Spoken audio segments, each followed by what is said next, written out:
हाय kids, standard 5 SS अपनी textbook निकालिए।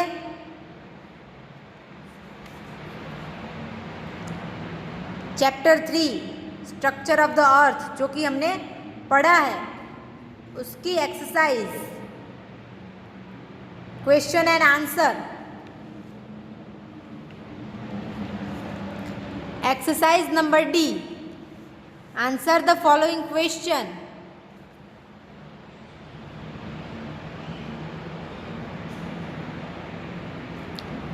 First, define the terms Pangaea and Panthalassa. आपको define करना है इन दोनों के बारे में। पेंगिया, all the land masses together formed a supercontinent known as Pangaea. The land mass मतलब जो भी ज़मीन है वो सब मिलके एक फॉर्म बनाती है, उस कॉन्टिनेंट को बोलते हैं Pangaea. Panthalassa, there was only one water body known Panthalassa. बहुत से सालों पहले एक ही वाटर बॉडी थी, इतने सारे ओशन, सीज, रिवर्स ये कुछ भी नहीं था। एक ही वाटर बॉडी थी जहाँ पे सब पानी एक ही जगह पे था, वो उसे बोलते हैं पैंथालासा। चलिए next, what is continental drift theory? The pieces of land mass began to move away from each other. जो लैंड मास के पीसीस थे वो एक दूसरे से अलग अलग जाने लगे एंड फॉर्मिंग कॉन्टिनेंट्स, और उन्होंने कॉन्टिनेंट बनाए।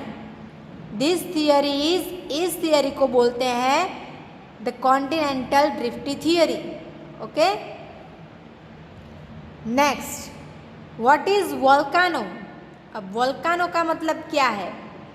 द प्लेट्यू और mountain with an opening at its centre, मतलब कि जो भी जगह है, प्लेट्यू है या फिर माउंटेन है, उसके ओपनिंग एट इट्स सेंटर, उसके बीच के जो ओपनिंग पार्ट में, थ्रू विच द मोल्टन लावा, जिसके नीचे लावा है, गैस है, एंड रॉक पीसीस, एंड जो पत्थर है, दे आर थ्रून आउट, वो सब मिलके एक क्रैश कराते हैं, और धरती के नीचे जो हिलडुल होती है उससे जो बनता है उसे बोलते हैं volcano.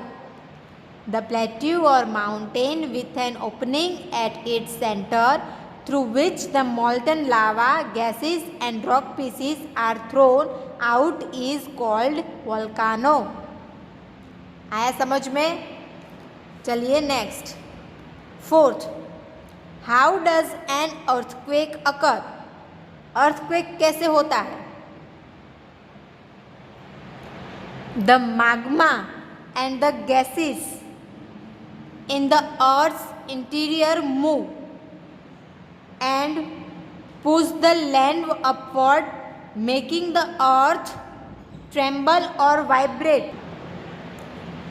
It's called earthquake. It occurs without any warning.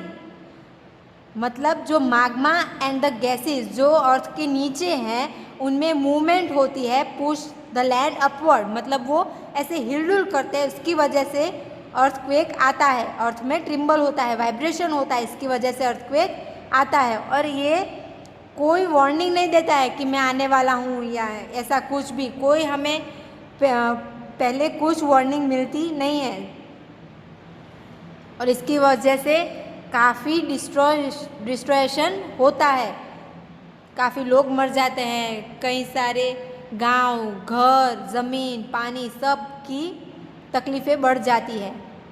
चलिए next, what is tsunami? A tsunami is a series of under water waves. Tsunami मतलब एक सीरीज़, मतलब एक लाइन जो है अंडर वाटर वेव्स, पानी के नीचे से जो वेव आती है, जो मोजे आते हैं, क्रिएटेड इन एन ओशन और अ water body by an earthquake. Earthquake की वजह से या फिर लैंडस्लाइड की वजह से, वॉल्केनिक इरप्शन की वजह से, या फिर किसी भी और रीज़न की वजह से ज़मीन के नीचे या फिर पानी में कोई भी उछल कूद होती है या फिर बड़े जो वेव पानी के नीचे से निकलते हैं उसकी वजह से सुनामी आता है। अब E, reasons, give reason. The core of the earth is called NIFE, मतलब core is the centre of the earth and is made of 2 heavy metals. ये 2 मेटल से बना हुआ है, निकल एंड आयरन। निकल का साइंटिफिक सिग्नेचर है Ni and iron का है Fe। इसकी वजह से इसको बोलते हैं hence this layer is known as NIFE। Okay. Second, the water bodies of the earth are useful to us in many ways. किस तरह से वाटर बॉडीज हमें यूजफुल है? तो they are home to many water animals, पानी में जो animals रहते हैं उनके लिए वो घर है। And are also a source of water transport, water transport के लिए एक अच्छा सोर्स है। इसमें से सॉल्ट मिलता है, इलेक्ट्रिसिटी मिलती है। And it is an integral part of any living thing, कोई भी लिविंग थिंग मतलब कोई भी जीव जो कि जिंदा है उनके लिए पानी बेसिक नीड है। ओके। चलिए third, tsunami waves are different from the waves we usually find on the coast. Tsunami waves जो हैं वो रेगुलरली यूजुअली हम जो वेव्स जो देखते हैं उनसे अलग है। किस तरह? तो coastal waves are made by wind and are quite small compared with tsunami waves. ये जो कोस्टल वेव्स है वो हवा के थ्रू बनती है या फिर जो कि स्मॉल होती है with comparison of tsunami. Tsunami की जो वेव्स होती है उनके कंपैरिजन में काफ़ी छोटी होती है। Which are huge and can travel very quickly. जो सुनामी वेव्स है वो बहुत ही बड़ी होती है एंड क्विकली, फटाफट एकदम फास्टली आती है। And huge destruction when they hit, और जब वो आती है वेव और जब ऐसे हिट करती है, गिरती है, तो बहुत ही बड़ा डिस्ट्रक्शन क्रिएट करती है, काफ़ी हद तक नुकसानी होती है पीपल्स की, लोगों की जो कि जिंदा हैं। घर, पूरा का पूरा सिटी, स्टेट, सब कुछ डिस्ट्रॉय हो जाता है सुनामी की वजह से। आ गया यहाँ तक समझ में आप सबको? ये थे question and answer chapter number 3 के एक्सरसाइज D एंड E। जो आपका होमवर्क है जो अभी मैंने सिखाया वो आपको आपकी SS की बुक में, नोटबुक में लिखने हैं, एक्सरसाइज D एंड E। चलिए turn page. Exercise number G, page number 22। ये ब्लैंक्स है और यहाँ पे क्लूज दिए गए हैं। Asia is the blank continent. Asia कैसा कॉन्टिनेंट है? Largest. Africa is the blank largest continent. Africa कैसा कौन सा लार्जेस्ट कॉन्टिनेंट है? सेकंड लार्जेस्ट, दूसरे नंबर का। Antarctica is the blank continent. Antarctica कैसा कॉन्टिनेंट है? कोल्डेस्ट, बहुत ही ठंडा। Europe is also known as blank along with Asia. Europe Asia के साथ कैसे जॉइन है और किस तरह से उसे पहचाना जाता है? यूरोशिया, दोनों को मिलाकर यूरोशिया बनता है। यूरोप का यूरो और एशिया का Siya. Blank ocean is very small and is frozen through out the year. कौन सा ओशन है जो कि बहुत ही छोटा है और पूरे साल तक फ्रोजन रहता है? Arctic. Blank is also known as the southern ocean as it lies in the southernmost part of the world। किसको साउथर्न ओशन से जाना जाता है? साउथर्न मोस्ट पार्ट में एंटार्क्टिक को। Blank is the largest and the deepest ocean. बहुत ही बड़ा और बहुत ही ऊंडा ओशन कौन सा है? पैसिफिक। तो ये आपको टेक्स्ट बुक में अभी फिल कर लेना है। ओके। चलिए आपको होमवर्क समझ में आ गया। चैप्टर 3 की exercise number D and E आपको नोटबुक में लिखना है। ओके। चलिए स्टार्ट करते हैं new chapter, chapter 4, weather and climate.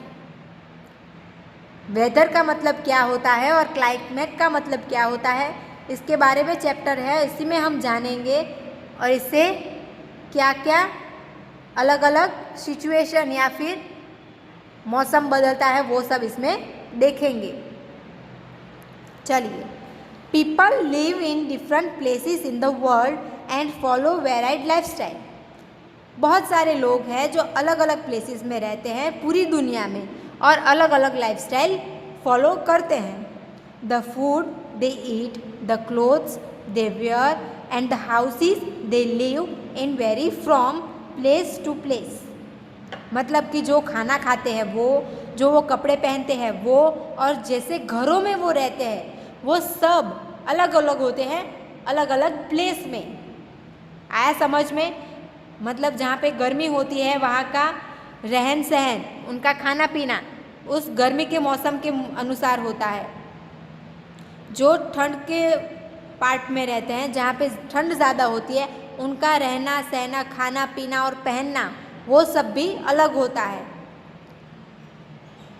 This variation is due to the condition of the weather of the place where they live. ये जो वेरिएशन है, खाना पीना पहनना रहना, ये सब उस कंडीशन के ऊपर डिपेंडेंट है जिसके ऊपर जो वहाँ का प्लेस का वेदर होता है। जिस प्लेस का वेदर जिस तरह का होता है उस तरह से वहाँ के लोग रहते हैं। The earth is surrounded by a thin layer. जो अर्थ है वो एक पतले लेयर से घिरा हुआ है, ऑफ एयर, हवा से। इसको बोलते हैं atmosphere. The earth is surrounded by a thin layer of air called the atmosphere. आया समझ में? हवा का जो एक पतला लेयर है अर्थ के आजू बाजू, उसको बोलते हैं atmosphere. Just as there are layers inside the earth, इसी तरह अर्थ के इनसाइड भी लेयर्स बने हुए हैं। There are also layers in the atmosphere, वैसे ही एटमॉस्फेयर के भी अलग अलग लेयर होते हैं। These layers heat up और cool down, ये जो layers है वो गर्म होते हैं या फिर ठंडे होते हैं। and interact with the top layer of the earth crust, और ये interact करते हैं किसको? अर्थ के सरफेस को, अर्थ के फर्स्ट लेयर को, टॉप लेयर को, जिससे कि अर्थ में रहने वाले लोग उसको महसूस कर सके। जैसे एटमॉस्फेयर का लेयर होता है ठंडा तो हमें ठंड लगती है, उसका एटमॉस्फेयर होता है गर्म तो हमें गर्मी लगती है। उस तरह से वो अर्थ को इंटरेक्ट करता है। This causes changes in the temperature of a place, इसकी वजह से उस प्लेस का टेम्परेचर भी चेंज होता रहता है। That is why we sometimes feel cold and sometimes hot, इसकी वजह से ही हमें कभी ठंडा और कभी गर्म महसूस होता है। आया अब तक का समझ में आ गया आपको? ये था एटमॉस्फेयर। अब है weather. Weather is the condition और the state of atmosphere over a short period of time at a particular place. कोई भी एक पर्टिकुलर प्लेस का एक छोटा सा समय जो एटमॉस्फेयर बताता है, जिसकी कंडीशन बताता है, वो है वेदर। एक छोटे टाइम के लिए होता है। मतलब वेदर मतलब आज के दिन का वेदर क्या है, तो 26 डिग्री सनलाइट है, तो ये आज का वेदर हुआ। आप अगर न्यूज़ चैनल्स देखते होंगे तो उसमें नीचे जो हेडलाइन जाती है वहाँ पे दिखाया जाता है कि आज का वेदर क्या है, तो वेदर शॉर्ट टाइम के लिए होता है। In the morning when the sun is at the horizon, मतलब सुबह जब हम उठते हैं तब सन जब हॉरिजॉन में होता है, द वेदर इज़ प्लेजेंट, मतलब तब ज़्यादा गर्मी नहीं लगती। हाँ, सन होता है लेकिन गर्मी नहीं लगती। At noon when the sun shines brightly above our head, मतलब दोपहर को जब सन हमारे सिर पे होता है, the weather is very hot, बहुत ही ज़्यादा गर्मी होती है दोपहर के time. And again in the evening when the sun set, जब सन सेट होता है तब भी, इवनिंग के टाइम में भी एटमॉस्फेयर मतलब वेदर थोड़ा सा ठंडा होता है, प्लेजेंट होता है। The weather becomes pleasant, weather of a place में चेंज ईच डे। मैंने बोला ना वेदर शॉर्ट पीरियड के लिए होता है। आप जो न्यूज़ में देखते हैं उसमें हेडलाइन जाती है, वो भी चेंजेस होती रहती है।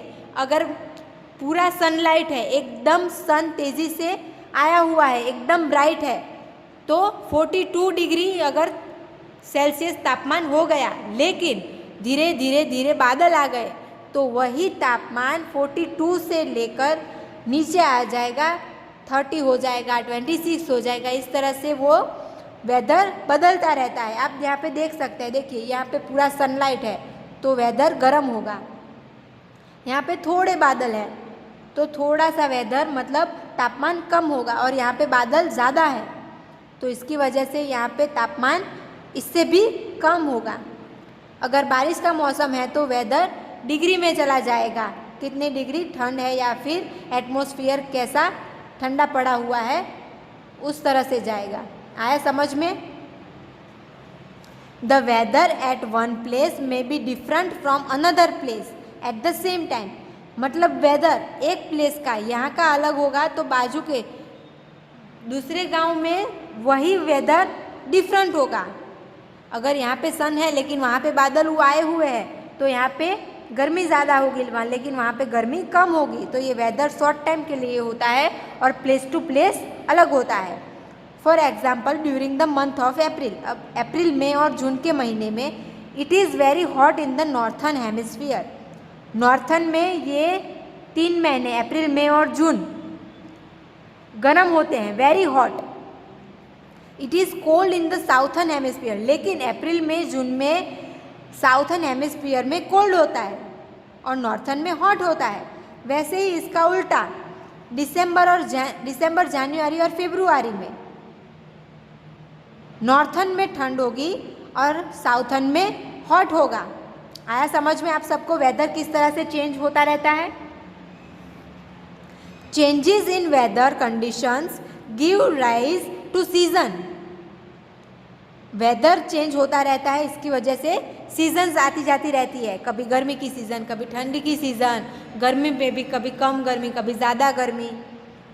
The affect our daily activities, वो हमारी डेली एक्टिविटीज़ को अफेक्ट करते हैं। They also affect the clothes we wear and the food we eat, और इसकी वजह से हमारा कपड़ा पहनना जो हमें होता है वो और हमारा खाना वो भी बदलता रहता है। गर्मी का मौसम होता है तो हम फ्रूट्स मतलब पानी वाले फ्रूट्स हम ज़्यादा खाते हैं, है ना, शरबत और वो सब हम ज़्यादा पीते हैं। कपड़े पतले कॉटन के पहनते हैं जो गर्मी अब्जॉर्ब कर ले, है ना। और ठंड के मौसम में हम वुलन के कपड़े पहनते हैं ताकि हम सर्दी से बच सके। स्वेटर्स पहनते हैं, ज़्यादा कपड़े पहनते हैं, है ना। और खाना तो खाने में सब कुछ खाते हैं ताकि हमें उनसे ज़्यादा पोषण मिले और हमारी हेल्थ अच्छी बनी रहे। इसी तरह सीज़न वाइज खाना और कपड़ा पहनना भी अलग अलग होता रहता है। क्लाइमेट, ये था वेदर जो शॉर्ट पीरियड के लिए होता है, प्लेस टू प्लेस चेंज होता रहता है। अब है क्लाइमेट। तो climate is the average weather condition of a place for a long period of time. अब क्लाइमेट क्या है?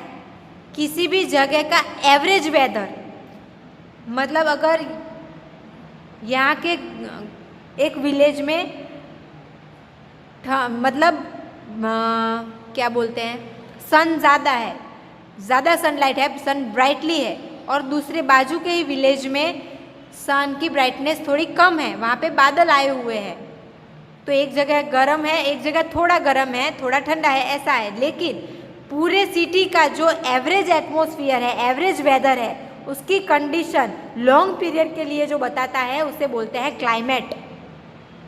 आया समझ में आपको? It is different at different places of the world, पूरी दुनिया में अलग अलग होता है ये।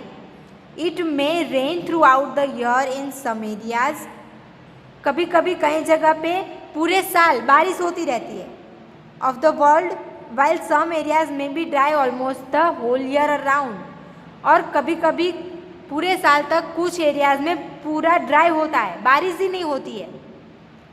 The climate of a place affect the food habits, clothing, transportation and houses of the place.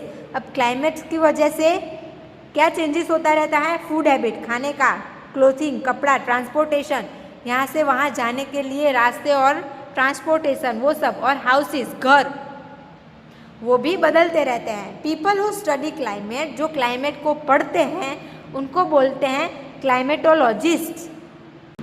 Humidity and rainfall, the amount of water vapour और moisture present in the air is known as humidity. Humidity का मतलब क्या है? तो the amount of water vapour और moisture, मतलब जो पानी का मॉइस्चर है जो हवा में, एयर में मौजूद है, उसे बोलते हैं ह्यूमिडिटी, नमी बोलते हैं जिसे हम। The degree of humidity of a place is also related to its distance from the sea. जो ह्यूमिडिटी की डिग्री है, जो उसका माप है, वो सी मतलब दरिए से कितना दूर है उसके डिस्टेंस पर आधार रखता है, डिपेंड करता है। The closer the place is to the sea, जो सी के नज़दीक प्लेस है, the more humid it is, वहाँ पे ह्यूमिडिटी ज़्यादा होगी, एटमॉस्फेयर में नमी ज़्यादा होगी। Humidity of a place increase in the rainy season, जब बारिश का मौसम होता है, रेनी सीजन होता है, तब ह्यूमिडिटी बढ़ जाती है। As the air carries more moisture in it, और इसकी वजह से एयर में मॉइस्चराइजेशन बढ़ जाता है। That is why we sweat a lot in the rainy season, इसी की वजह से रेनी सीजन में हम ज़्यादा स्वेट करते हैं, मतलब तभी पसीना ज़्यादा आता है। Humidity also affect the climate of a place, जो ह्यूमिडिटी है वो उस प्लेस के क्लाइमेट को भी अफेक्ट करती है, और इट कॉजेज रेनफॉल, इसकी वजह से भी रेनफॉल होता है। In very cold places humidity causes snowfall instead of rainfall, और अगर उस प्लेस वो प्लेस वेरी कोल्ड, बहुत ही ठंडा है, तो उसकी ह्यूमिडिटी रेनफॉल की जगह स्नोफॉल करवा सकती है, मतलब वहाँ पे रेनफॉल नहीं होगा, स्नोफॉल होगा। ये है ह्यूमिडिटी एंड रेनफॉल। ह्यूमिडिटी मतलब एटमॉस्फेयर में जो एयर होती है, एयर में जो पानी का भाग होता है, जो मॉइस्चर होता है, वो नमी, उसको बोलते हैं ह्यूमिडिटी। और ये किस तरह से होती है? दरिए से जो नज़दीक होते हैं उस प्लेस में ज़्यादा होती है, और दूर होती है वहाँ पे नमी कम होती है। इसी की वजह से रेनी सीज़न में हमें पसीना आता है। आ गया सबको यहाँ तक समझ में? तो आज हम यहाँ तक रखेंगे, नेक्स्ट लेक्चर में आगे शुरू करेंगे फैक्टर्स इन्फ्लुएंसिंग क्लाइमेट। ओके, तो आपको होमवर्क समझ में आ गया? चैप्टर 3 उसकी एक्सरसाइज नंबर डी एंड ई आपको अपनी नोटबुक में लिखना है, एंड चैप्टर 4 यहाँ तक जो हमने पढ़ा ह्यूमिडिटी एंड रेनफॉल तक, वहाँ तक आपको पढ़ना है, ताकि नेक्स्ट लेक्चर में जब हम आगे पढ़े तब आप भूल ना जाएं। आया समझ में आपको? ये है आपका homework. Right exercise number D and E of chapter 3 in your SS notebook and read chapter 4। जहाँ तक हमने पढ़ा है वहाँ तक आपको पढ़ना है। आ गया सबको समझ में? Thank you.